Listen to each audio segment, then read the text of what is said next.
we guide you through how to activate notification pop-up on Outlook email desktop.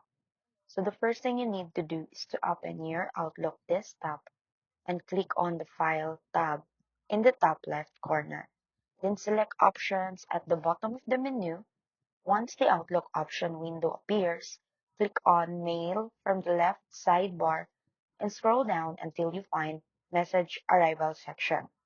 Here, you'll need to check the box that says Display a desktop alert to enable the pop-up notification whenever a new email arrives. You can also optionally check Play a sound if you want an audio alert.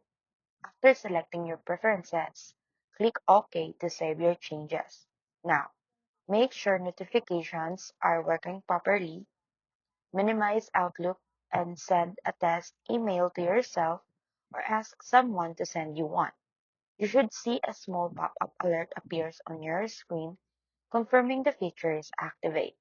If you don't see the notification, double-check your Windows notification settings to ensure Outlook is allowed to send alerts and notification will appear on your account.